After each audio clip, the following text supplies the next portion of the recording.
Hello, everyone. Thank you for joining us for this AP CSA checklist webinar. We're going to give it right to the top of the hour. It was a little pause before we get started here, but I did go ahead and put a link to our slide deck so that you can follow along as we go if you would like. Also, the chat is open to everyone. So if you want to put in the chat where you're joining us from today, what you're loving about your school year, what you're loving about AP CSA this year. We'd love to get the chat started with some participation. Joe's going to ask you to share some information about yourselves so he can tailor this webinar to our participants today and get you all the information you need. So thank you so much again for joining us. I've got a link to the slides in the chat if you want to add where you're joining from and your experience teaching AP CSA. How's that going for you this year? We'd love to hear all the good vibes as we get started here. All right, Joe, if you want to go one slide forward for me, and if you'd like to introduce yourself. Sure. My name is Joe Thompson. I've actually been teaching with CodeHS for 10 years. My kids at Gunston School betaed the first CodeHS AP Java course a long time ago. I've taught with CodeHS at 3 different schools, all in independent K-12, and I've had some kids get some good scores. I know this is a difficult course. It's always been a little bit intimidating. The first time I taught AP Java, I had never written a line of Java code before, so that was an interesting experience for me. So I kind of like to, start out with kids and teachers by saying, this is a tough, intimidating course, and we might as well just sort of put that on the table to start with. There's nothing easy about it. So how do we face that and how we deal with it? And one of the things you're going to hear me say again and again today is that we need to cover ground and not get stuck looking for a perfect mastery of any of the topics, particularly early in the year. We need to cover ground so that we can get to a place where we can start talking about things like FRQs that handle arrays and array lists, etc. So that's my story. Thank you, Joe. I appreciate you sharing that little insight that, you did not come from a computer science background and yet have found tons of success teaching computer science to students. So I love that you shared that. Thank you so much. My name is Stephanie Bennett. I'm a professional development specialist here at CodeHS, here to support Joe as he shares all of his amazing teaching experience with you. So you want to go to the next slide, Joe? So we're going to cover a few things today. We're going to talk about CodeHS and how we support teachers who are approaching the teaching of this really tough course. And we're going to talk about pacing. Joe mentioned a little bit about, getting through the course and all the content you have to cover. So we're going to talk about best practices for pacing the course, helping your students get this information and these skills under their belt and prepared for this AP exam. We'll also talk very briefly about how some steps you need to take with the College Board submitting your course audit. We'll talk about all of the solutions that CodeHS offers educators for learning more about the exam and supporting students through the exam. And we'll talk about AP exam overview, just give you a rundown of what's on the test, the format of the test, and how to best prepare your students. Joe, if you'll go to the next slide for me. Like I said, the chat is open. The Q&A is also open. So please feel free to use either of those forums, either the chat or the Q&A. And if you are going to use the chat, go ahead and make sure you select everyone so that we can all see your questions and those questions don't just filter to Joe and I. Some of you might have the same questions, and I definitely want you to be able to say, hey, I have that question too, if you see one that is resonating with you. All right, and then the next slide, Joe. So if anybody is new to CodeHS, we want to make sure you have an account so that you can Um, get all of these great resources and tools and curriculum that we have available to you. Once you have this account, we'll also get you a attendance link for today's session to make sure you get a certificate showing that you have spent an hour of your time here with us today. So if you don't have one already, go ahead and sign up for that free curriculum and free teacher account. And Joe, next one, speaking of the certificate of completion and attendance, we do want to thank you for joining us here today and make sure that you have some documentation that you spent your time learning with us today. So if you want to click on that certificate of completion, it's just a thank you screen. All you'll see is thank you for attending. That's all you need to do. And then an email will follow up with your certificate. So make sure you're signed into CodeHS, then click on that certificate of completion link. And now I'll pass it over to Joe to get us through a lot of really great information. Okay, so I think the whole point of pacing and developing a good timeline for your course, to me, is always about completing the course or to get through the sort of new concepts and teaching part with 3 to 4 weeks left to review before the exam.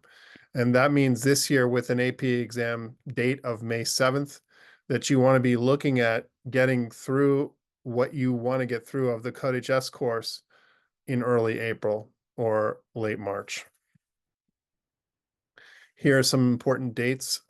They need to be registered by November 15th. And I think if you haven't looked at AP Classroom yet, it is a tremendous resource. And as a teacher, you're going to find a lot of good teaching resources there on AP Classroom, things you can assign. I certainly did not hesitate to use some of their assessments as quizzes in my classes, and you'll be able to restrict access to the quizzes or time the release of the quizzes to your classes so that you can use them in your classes as assessments. And they would prefer that you get registered right quick. Course audit, we'll talk about. Basically, I think CodeHS uses or it provides provides material that's very useful for the course audit. And then the actual exam date is May the 7th. All right. So CodeHS has been through 2 versions of their course, and I feel like I give CodeHS a lot of credit, having been with their Mocha course, which was the first course they offered, that they went ahead and went ahead to update the course to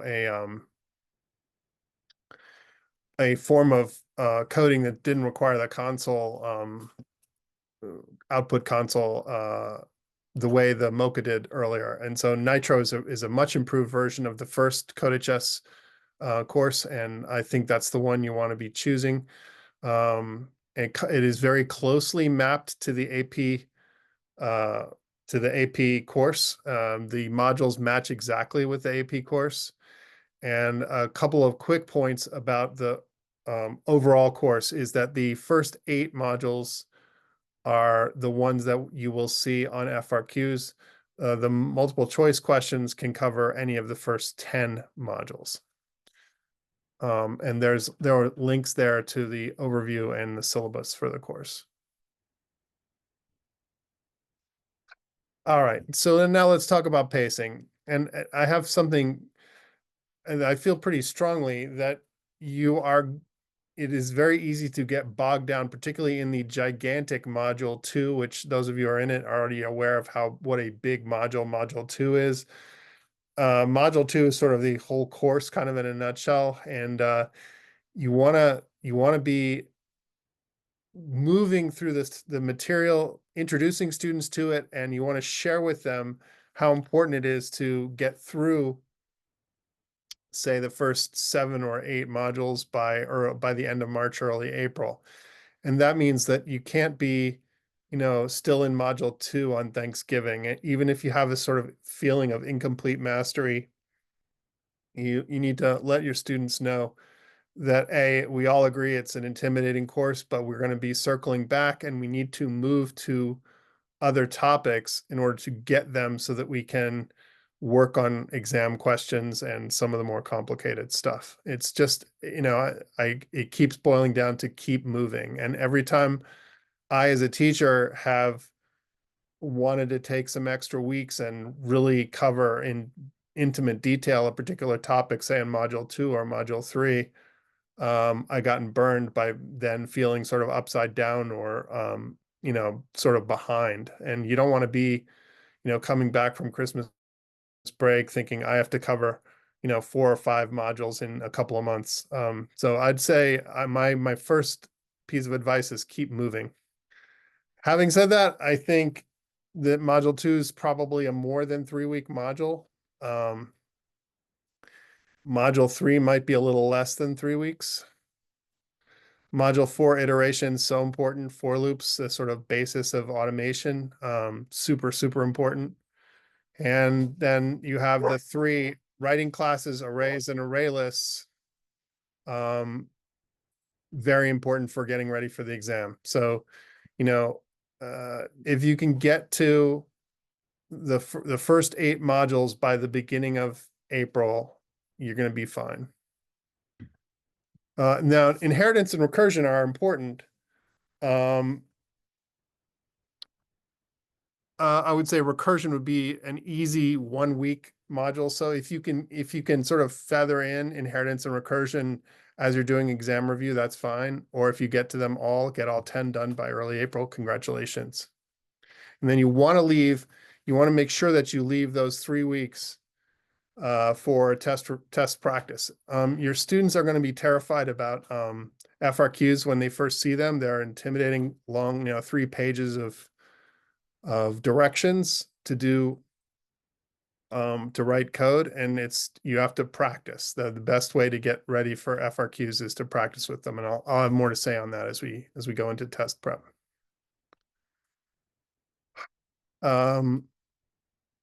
So you can, mess around with changing things. I do not recommend taking any modules and I think the modules are presented in the correct order. So you don't want to, drop arrays and array lists in front of writing classes, for example. I don't think that's smart, but you do want to monitor how things are going, and look out for some students too. Some students just have a learning style where they're looking for complete mastery and they don't feel comfortable moving on unless they've really kind of fully understand the topic. And you can kind of respect that, but you've got to say, in this course, we've got to move, and let those students know that there'll be time that you will be circling back and reviewing. But, we just can't get to a situation where we're looking at arrays for the first time late in the second semester. So here's another way of looking at, different pacing. Sometimes if you do cover ground in a relatively quickly, you do get some time to do other things. So the big modules here would be module 2, using objects, and then array list, and 2D arrays. And when we start talking about the FRQs, you're going to see that the FRQs are all about arrays, array lists, and 2D arrays. So we're sort of building in the other stuff to get ourselves ready to do arrays, array lists, and 2D arrays. And that's sort of one of our big goals of the course, is to learn enough about everything else involved in the Java language that we can talk about arrays, array lists, and 2D arrays, collections of data. Recursion is an interesting topic. It's nice that it's in the course, but you should not be feeling like that's a really critical topic for success on the exam. It's important, but it's not critical.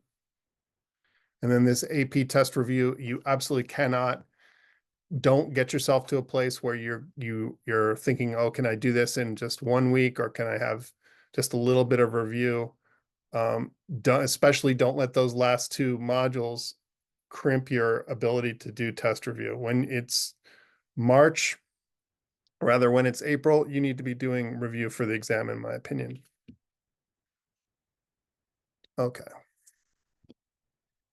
So there's a good syllabus of the course. The documentation in CodeHS is really useful and helpful. It's kind of like you have the textbook that you need, or that your students need the Java language is uh, known for being a verbose language. There's a lot of complicated jargon, and that's part of success in Java is um, understanding the terms, coming to grips with all the terms. Technical stuff often carries a lot of jargon with it. And, if somebody wants to be a doctor or a lawyer, they've got to learn the jargon. And that's going to be a part of learning the Java language. To me, looking at this slide with Mocha and Nitro, I just feel like I've never felt like I wanted to think about going back to Mocha. I'm glad that CodeHS did it, but I think that the Nitro course is the one you want to choose. It's sort of a easy choice. So Nitro is kind of where you want to be, I think. But, Mocha was the first version that CodeHS came up with. Okay, now let's talk a little bit about these labs. As your students are growing in skill, they want to develop a portfolio of code. It's very important for them to have some code that's relatively complicated, things that they have built. And the great news for you is that CodeHS has, in the course of exercises, some code that would be very good for putting into a portfolio. So simply by moving through the course and following the directions and building the things that CodeHS comes up with, your students will be building a few things that they can talk about for, say, an internship interview, or submit even as a part of a portfolio of code to a college application. I know that there's some medical schools now that require code to be a part of an application. I know that Dartmouth College accepts code as a part of an application to Dartmouth. They send it to one of their labs that gives it a grade of 1 to 5. And your students are going to be writing code that they should be feeling pretty proud of, or variants of the code that they've done as part of an exercise answer. And this is sort of what the College Board was trying to do with these labs. Get yourself a working chatbot would be a first good example of Java code. Students of mine were doing, ATM type stuff, an ATM, a bank ATM, for example, that would take input from the user and do various things with it, put the money into an account. Making games is a good thing. And the College Board labs are an example. So you want to be encouraging your students to take on the challenge of some of the more complex exercises, and to be thinking of it as a way for them to save a portfolio of code. And it shouldn't be 15 different things. It should be just 3 or 4 really good examples of their sophistication. And probably those should include things like arrays and array lists. There should be some of the featured parts of the course in their code portfolio. And, I think you just keep an eye as you move through the CodeHS course for opportunities for students to build things that they will be proud of and that they will be able to explain. And of course, they want to be documenting their stuff as they're moving through the course. Comments are super important. So having taught AP CSA for 10 years, I've never felt like the labs were, as critical as the College Board sort of puts it. When the College Board sort of sets this out as something separate, you should be going, well, College Board says it's separate, but in doing the CodeHS course, my kids are going to be coming up with the labs that they need in the course of that. And all you need to do as a teacher is just point out to them, hey, this chatbot that you're building, for example, or this Battleship game is a terrific, here we are building Battleship. It's several exercises. And if you tweak this a little bit and save it, and maybe even put some, your own sort of twist on it, it'll be essentially one of the labs that the College Board talks about. There are some other ones, 11s is a card game, which is kind of nice. Blackjack is nice to think about. I've had some people build some stuff that was similar to the picture lab before. So they're there. They're there for you in CodeHS. And now let's talk about submitting the course audit. And to be honest with you, since I've been using CodeHS this whole time, I've always simply used the CodeHS syllabus. I've never felt like I needed to change anything that was on the CodeHS syllabus. I've never had any pushback from the AP for my courses. So if I were you, you're busy teachers, I would just go ahead and submit the CodeHS syllabus and not worry too much more about that.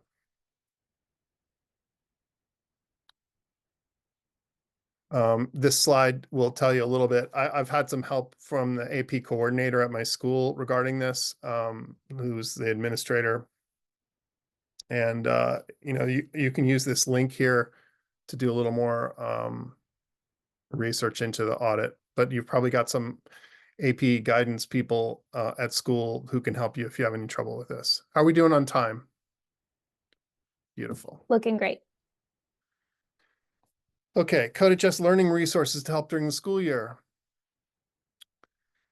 You want to be, as a teacher, looking for a lot of different types of resources that you can use, not to throw you off or cause delays, but because different kids are gonna, it's gonna help with different types of learners and learning styles to work this difficult course in different ways. And I find this AP CSA resource hub to be very useful. Also, it's similar to the AP classroom, where you're going to find some stuff and you go, that's great. And you can just reuse it. There's also a free online course called CS Awesome, CSAWESOME, and that's a very helpful resource too. So I would be looking to, as all successful teachers do, find lots of different resources and then just pick out the ones that work well for you, and you're going to find a lot of help in the AP CSA hub. Question of the day is great. It's a great entry ticket, and I think it's terrific. These multiple choice questions are great. The quizzes that are part of CodeHS are great, and the multiple choice questions that appear on unit quizzes are excellent. They are not quite analogous to the multiple choice questions that you will find on the exam. So you want to be careful to distinguish between these types of questions and exam questions. You don't want your students thinking that the exam questions are similar to these. They're a little more difficult, the actual multiple choice questions on the exam. But I think these questions of the day are excellent, and I have used them. FRQs, we're going to talk about. I've got a couple little tricks that I use for getting people ready for FRQs. I would not introduce FRQs in my course until deep into the first semester, until we've done arrays, because so many of them tend to be on arrays, array lists, and 2D arrays. There are some nice short resources on the AP Classroom for introducing FRQs that are not intimidating. One of the big questions with any FRQ, and you want your students to be thinking about this, is what the heck is the question? What do they want? So you want to be hunting through the FRQ, looking for exactly what the FRQ is asking for. And then you go back and, in other words, if they're throwing a lot of sample code, for example, at you, don't be going through it and going, I need to absolutely understand all this sample code before figuring out what they want. You want to first attack the question and go, what exactly are they looking for? And then you see something that says, oh, write a class. Okay, well, I'm going to be writing a class here, for example. So this FRQ center is good. I want to emphasize that early in the course, you probably don't want to have them doing any FRQs at all, say at this time in the semester, and you need to probably get to arrays and 2D arrays before you get to sample FRQs. But you can go to the AP Classroom for some ways of introducing FRQs. CodeHS practice, I've used these too. These are good practice problems if you need extra ones. And you tend to, if you're talking about exercises and making your way through the course, you don't get maybe as many sort of practice multiple choice type problems or debugging problems as you might get in some other situations. So this CodeHS practice is helpful. And then there is a textbook. It's amazing how people sometimes blow right over this. So you may want to make ongoing reference to this textbook. I think it's pretty good, actually, the CodeHS textbook that's there online. There are an awful lot of Java books out there. I think this is a pretty good one. All right. Let's take a look at the exam now for sure.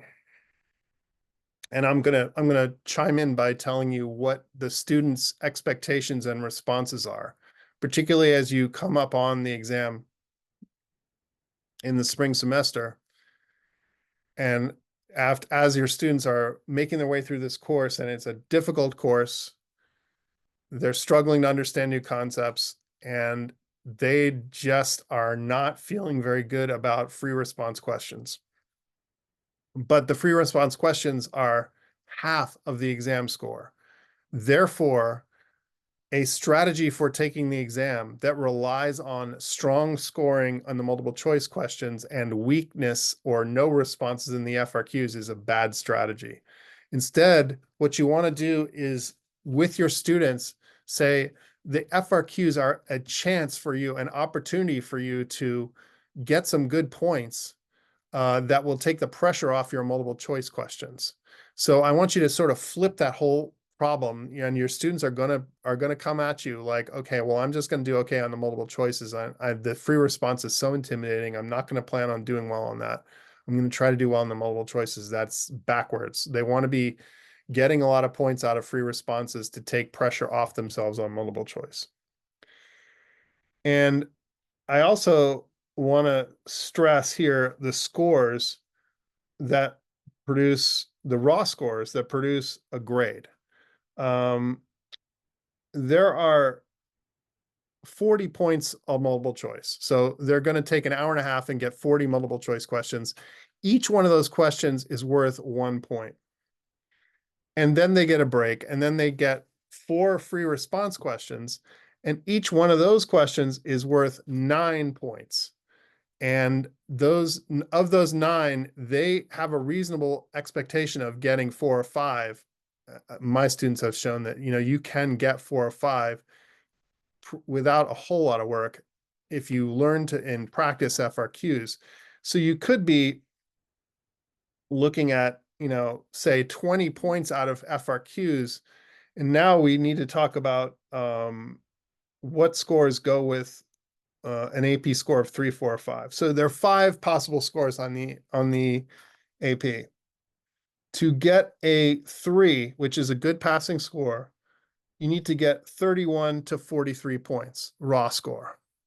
So if you get 20 points on the FRQ, that means you only need 11 out of 40 to get that 31 and get yourself a 3.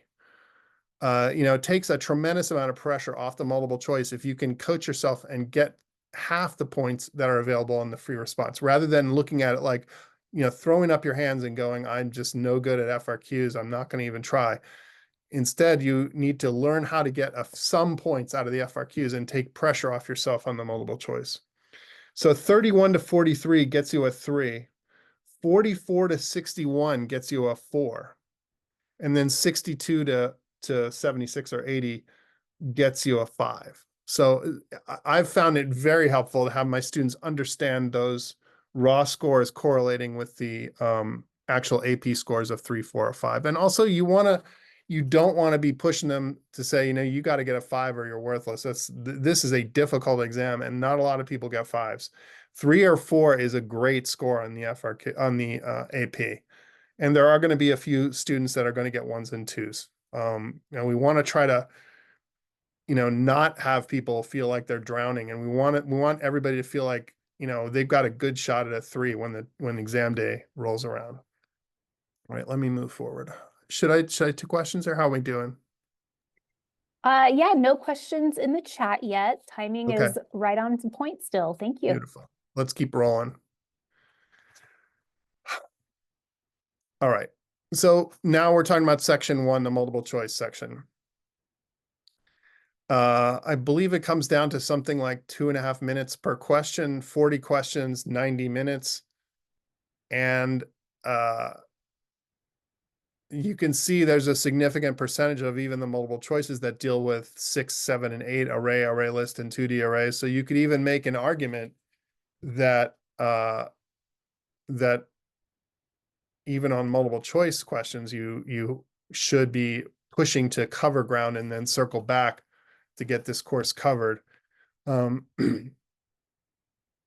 you're going to see a lot of questions on unit 2, unit 5, 6, 7, and 8 multiple choices, and there are plenty of examples of exam multiple choice questions, and you should be throwing those. You could throw some exam multiple choices at your students as early as November, December, the first semester. Maybe finish one classroom period by giving them a multiple choice question or two from the actual exam. That might make them feel like, hey, I could possibly do this thing. Now, this is one I really want you guys to think about hard, section 2, because I believe as teachers, you're going to have to convince your students that they need to spend time thinking about these FRQs, how they're going to do them, and how to get actual points. And that means looking at the rubrics, looking at where the points come from, and deciding that they're going to get something out of this. And if you notice, FRQ 3 and 4 both are on array list, or 3 is on array list and 4 is on 2D array. So again, 6, 7, and 8 loom very, very large in half of the exam FRQ section. So you're looking at a chance to get significant points by A, not being scared of the FRQs, particularly thinking about getting some points out of the FRQs, and B, getting through the module 6, 7, and 8 to the point where you can look at a question on an array list, or 2D array, and come up with some code. And maybe now at the beginning of or in the middle part of the first semester, you can sort of soothe anxiety on the part of your students by saying, listen, you're going to be seeing an FRQ with 2 pages of directions, and you're only going to be writing 7 or 8 lines of code to get all the points on that FRQ, maybe 9 lines of code. So it's not going to be like you're going to be writing War and Peace of code. You're going to be writing some code that's going to answer questions. And the biggest challenge is going to be to actually decipher what the question is that the AP is asking you, and writing code that exactly answers that question. And you will get a lot of opportunities to get points, including writing code that has some mistakes in it. The code that you write, that your students write, is not going to ever have to run. It's going to be read by a human and graded, but that's not going to ever actually have to run. So note that FRQ 3 and 4, array list, and 2D array. So this is when you hear me say cover ground, that's why I'm saying it. This is not a complete FRQ. This is a part of an FRQ. It's part A of an FRQ that would have had a lot of sample code before it. So it's actually not a complete FRQ here, but it is an example of an array list, I think. Yeah. So this is going to be an array list, and we're adding stuff to it. And there are ways to, this is a good example of how intimidating an FRQ can be. And if you throw a student, for example, it's here it is in the middle of October, and you throw this in front of a student and go, guess what? This year you're going to learn how to answer this question. They're just going to get intimidated. So you need to ease them into this rather than throw this. Don't you dare throw this example at your students now. But what you do want to do is say something like, hey, when we're talking about these exercises and they're getting instructions to write this code, and the instructions are in plain English, and then out comes the code that runs, that's essentially an FRQ. So every CodeHS exercise is essentially an FRQ. If you write the code correctly and it runs correctly and passes the test, CodeHS is going to give you the check, and you move on. So you've essentially done that. And I really like the idea of what in the Barron's Review book they refer to as simple statements, where you develop an instruction for writing one single line of code. And you say something like, um, you'd say to your students something like, write a statement, which a statement is one line of code that stores in an int variable the integer remainder when int num1 is divided by int num2. Now that sounds complicated, but they can just write one line of code, and they would write int rem gets num1 mod num2. So something that leads to just one line of code with a piece of English language leading to it. You could even pick a part of a CodeHS exercise and say this is how you would do a FRQ. You're going to find in the AP classroom some stuff that's very, very basic FRQ introduction, and I think that's going to show up in module 3 and 4. I would look for that and pay attention to that. So you want to ease your students into this idea that FRQ is not this mystery swamp that you're going to drown in, but there's a place for you to get some points that are going to take the pressure off yourself in the multiple choice section. Now, here's a explanation of how you would get points in the answering question 1 here. And there's 1 point for using keyword new, etc.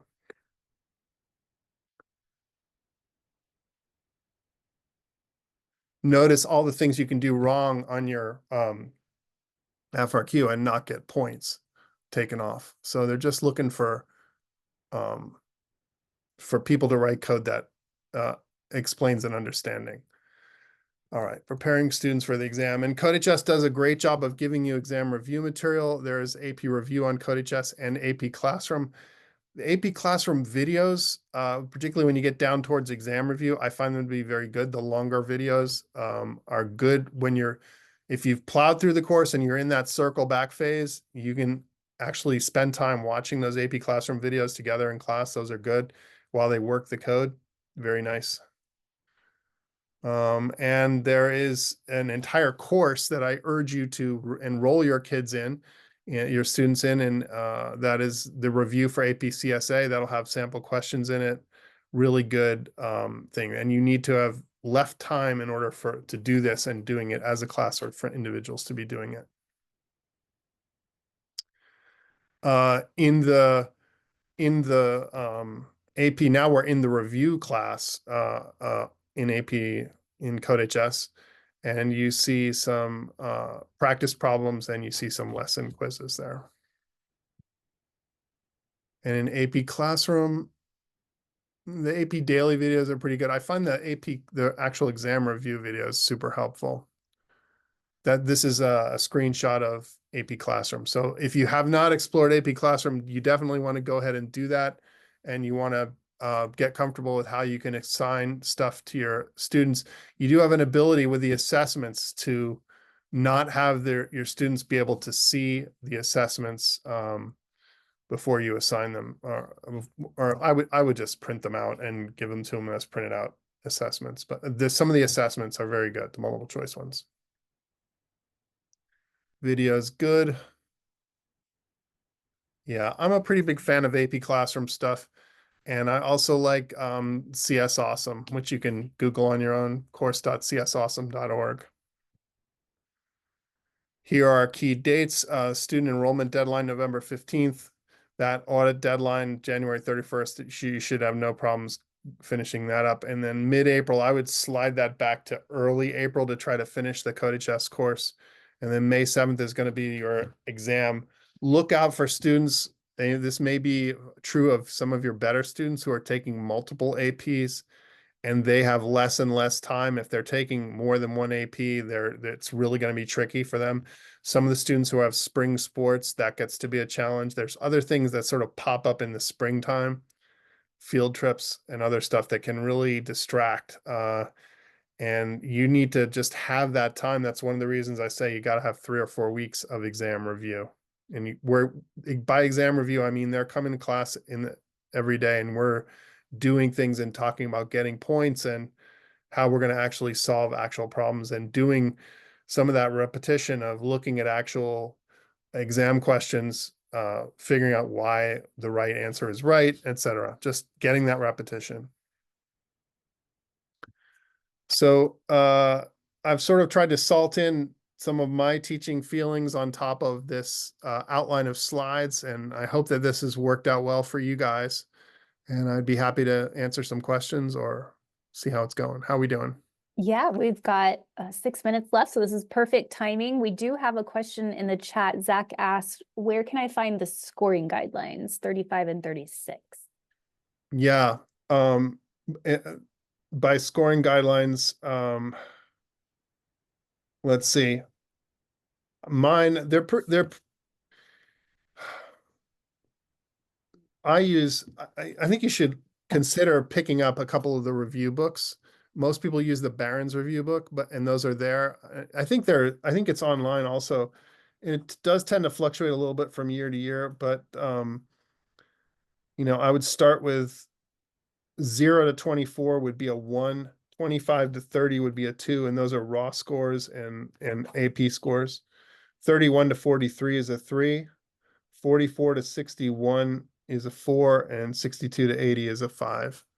So between AP Classroom and the CodeHS material and these review books, like the Barron's review book or 5 Steps to a 5, you should find that information there. Is that okay? Yeah, so clarification.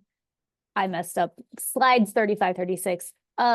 So how points are assigned based on what they did or what mistakes they made on their FRQs, I think were those slides 35 and 36. Okay, that's a great question, and that is a huge can of worms.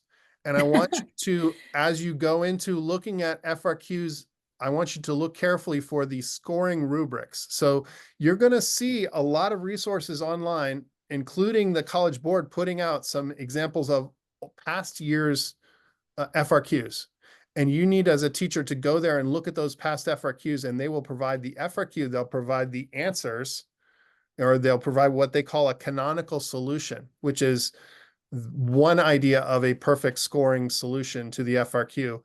And then they will also provide the rubric, which is the points that they would have awarded for the different parts of that FRQ. So you've got an FRQ, which might be 2 or 3 pages of directions. Then you've got a canonical solution, which is maybe 8 or 9 lines of code. And then you've got the rubric, which says this is what they did right here, and this is what this other line of code did that scored these points. So it's all laid out for you, but you're going to need to take time with your students, and especially explaining to them, how they would have gone about getting some of those points. And if you take that time and they start to get the idea that they don't have to be perfect and they can just write some code, when it says write a class, they should get to a point where they're feeling like they can get half the points of an FRQ. And where you don't want them to be is throwing their hands up in the air going, I just don't get this FRQ stuff. I'm not going to put a lot of time into preparing here, because ultimately I think getting half the points available on FRQs puts you in a much better position to get a 3, 4, or a 5. But you got to put in the work to get there. Thank you, Joe. And don't we have on the CodeHS platform, we have like scored and unscored examples, right? Yes. I'm forgetting where those live right now, though. I'm sorry, folks. I'm kind of new Sure. here. Yeah. No, we do have that. There are plenty of examples of FRQs, and they're out there. I mean, you're going to see entire past exams out there. I believe the College Board offers a number of FRQs also, including scoring and rubrics. And you want to first acknowledge, hey, we're all feeling like this is tough. Like these FRQ, the worst thing you could do would be just throw an FRQ at your students in, say, early January and go, okay, it's time to try an FRQ, and then cross your arms and wait. You don't want to do that. You want to say, these FRQs are going to be tough, but we're going to get some points out of them. And this is how we're going to do it. And I would actually, the first time you go through an FRQ with your kids, I would just give them the answer, the canonical answer, and say, could somebody explain how this canonical answer meets the FRQ question? And then I might do something else in another class and say, I don't care what code you're going to write to answer this question. I want you to tell me what they're looking for here and how you would begin solving this. So you need to really break down the question first before you go into the perfection of writing the code that answers it and getting all 9 points. Yeah, thank you. That's That helpful? great advice. Yeah. So I've gone ahead and put the feedback survey link into the chat. If our attendees could take a few minutes and just give us some feedback, we appreciate it. We take that very seriously. And if especially that question about, is there anything else that we missed or any other topic you want to hear about from our teacher trainers, we are happy to have that feedback. So thank you. I will also put the certificate of completion in the chat again one more time, just in case you missed that at the beginning. And then, Joe, if you will move up to our upcoming webinars, I do want to give a shout out. If you also teach AP CSP, we are having a session on Thursday about that course. We also have AI, K-12 CS pathway, and a really fun one, creating your personal homepage, coming up as well. And then, Joe, if you'll go one more. We do have an AP CSA educator meetup coming up. We have actually just today maxed out at 60 signups for this group, but please be on the lookout in the future for this professional learning community. We are going to continue these meetings quarterly to give you all time, not just to hear from an expert like Joe. We love that, but we also want to have much more time for back and forth and conversation. What's working in your room? Can we share some links to this resource? And so that is the point of this educator meetup. And again, unfortunately, the one coming up this month is full, but we will have more of those sessions in the future. So keep an ear to the ground there. I would also like to give a plug for our Coding Coast to Coast road trip. We have a CS ambassador on the road, living the van life, coming to meet you in your schools. So if you are interested in getting a visit from Blake, our CS ambassador, please check out that link. And then finally, if you are interested in bringing Pro Tools to your district, you can find out more at codehs.com/learn more. So thank you so much. We will hop off here. Thank you, Joe, for sharing everything. Great session, and we'll see you soon. Bye, everyone. Bye. Thank you.